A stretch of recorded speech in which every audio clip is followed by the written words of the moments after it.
বিসমিল্লাহির রহমানির রহিম। আমি আপনাদের সামনে এমন একটি আলোচনা নিয়ে আসলাম, অবশ্যই একটু খেয়াল করে শুনবেন। সেই আলোচনাটি হলো, দেখুন, মানুষের কিন্তু পদে পদে বিপদ হয়, পদে পদে বিপদ হয়, বা শরীর অসুস্থ, বা চলার পথে বিপদ, বা চাকরি ক্ষেত্রে বিপদ, ব্যবসা ক্ষেত্রে বিপদ, এরকম একটা বিপদগ্রস্ত সবসময় পড়ে থাকে। যত মুসল্লি হোক, যত আল্লাহ ভক্তি তার মধ্যে থাকুক, তারপরেও কিন্তু মনে মনে আল্লাহকে এটা সেটা বলে, আল্লাহ তুমি আমার দেখলা না, তুমি আমারে চাইলা না, আমারে তুমি বিপদ এত দিচ্ছ, আমি রক্ষা পাচ্ছি না। তো এরকম আল্লাহকে দোষারোপ করে কথা বলে। আর আল্লাহ কি বলে? আল্লাহ বলে, আমি সর্বদাই নির্দোষী, আমাকে কেউ দোষ ধরতে পারবে না। আমাকে তো পারবে না, আমার সৃষ্টিরও কোনো ত্রুটি ধরতে পারবে না। সেই ত্রুটিগুলা কি? সেই ত্রুটিগুলা হলো যে তোমরা আমার সৃষ্টির দিকে লক্ষ্য করে দেখো, আমার সৃষ্টিতে বিন্দু পরিমাণ ত্রুটি পাবে না। তাহলে আল্লাহর নিজের তো কোনো ত্রুটি নেই, বরঞ্চ আল্লাহর সৃষ্টির মধ্যেও আল্লাহ কোনো ত্রুটি রাখেননি। তিনি মহাজ্ঞানী, তার ওপর কোনো জ্ঞানী নেই। তাই আমি বলতে চাই যে আমরা যখন পদে পদে বিপদগ্রস্ত হয়ে পড়ি, একটা বিপদ সেরেছি আরেকটা এসে উপস্থিত, একটা বিপদ সেরেছি আরেকটা উপস্থিত, কেন এরকম হইতেছে? তাহলে আল্লাহ কিন্তু অবশ্যই এই কথাটি বলেছে যে তোমরা আমার কোরআনকে লক্ষ্য করো না, এবং তোমরা আমার 99 নামের দিকে লক্ষ্য করো না, যার ফলে আজকে তোমাদের এই অবস্থা, এই বিপদ, এই সমস্যা। যেমন একটি বিষয় হলো কি, যে আপনি যখন একটা বিপদ কাটিয়ে সেরেছেন, কালকে সকালে ঘুম থেকে উঠে দেখেন আরেকটা বিপদ উপস্থিত, এবং দেখা গেছে যে আপনি এত বিপদ কাটিয়ে উঠেছেন, কালকে আপনি সুস্থ মতো যাবেন ব্যবসা বাণিজ্যের দিকে। সকালবেলা কি হলো? আপনি এক গাড়ির সাথে ধাক্কা খেয়ে পড়ে গেছেন, আপনার পাটা মচকে গেছে। তখন ভাবতেছেন আর কাঁদতেছেন যে আল্লাহ, কত বিপদ কাটিয়ে উঠলাম, আবার এখন গাড়ির ধাক্কা খেয়ে পড়ে গেলাম। তখন দেখেন আপনি যে গাড়ির ধাক্কাটা খেয়ে পড়ে যাবেন এবং পাটা আপনার মচকে যাবে, এই জিনিসটি কিন্তু আল্লাহ আপনাকে দেখাইছে, জানাইছে।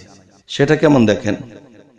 আপনি যখন রাত্রে খাওয়া দাওয়া করে ঘুমিয়েছিলেন, সেই রাত্রে আপনি কিছু দেখেছেন। কি দেখেছেন?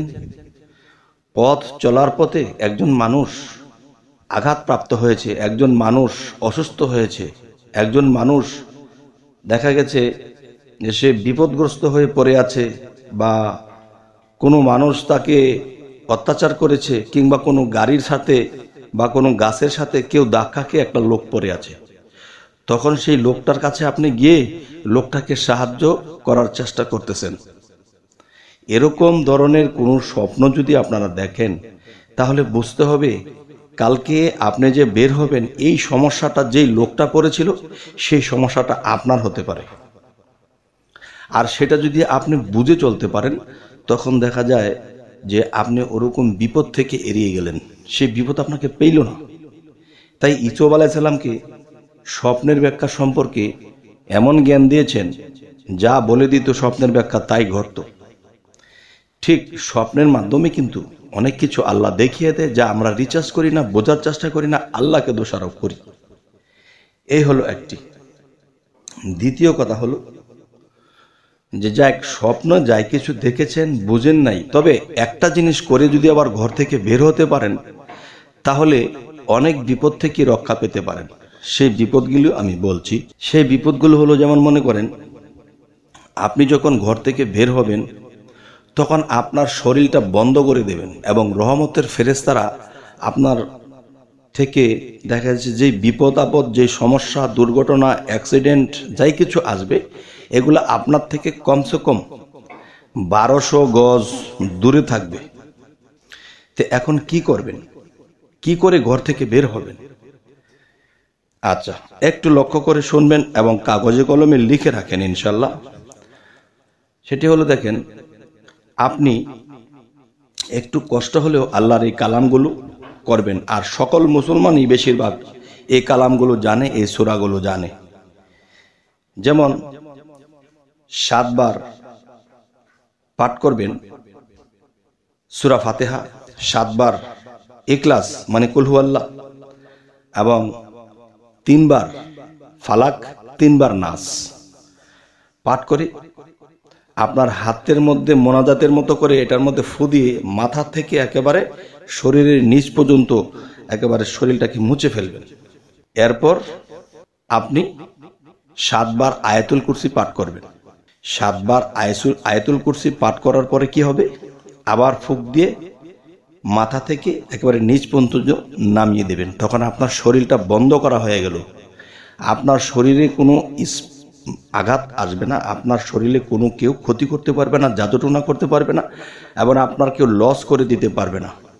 আচ্ছা, এরপরে আপনি যদি মনে করেন যে আমার জীবনে এত বিপদ কেটেছে, এখন আমি কি করে কিভাবে আমি অর্থনীতিতে একটু চাঙ্গা হতে পারি, আমার ফ্যামিলিটাকে একটু শান্তি দিতে পারি, তখন কি করবেন? তখন হাঁটছেন, চলছেন, তখন কি করবেন? ইয়ামুন এম, ইয়ামুন এম, ইয়ামুন এম, এই নামটি অন্তরে অন্তরে জপনা করতে থাকেন। তবে বিশেষ করে ফজরের নামাজটা যদি পড়েন, এই নামাজের পরে কি করবেন যে 126 বার জপনা করবেন।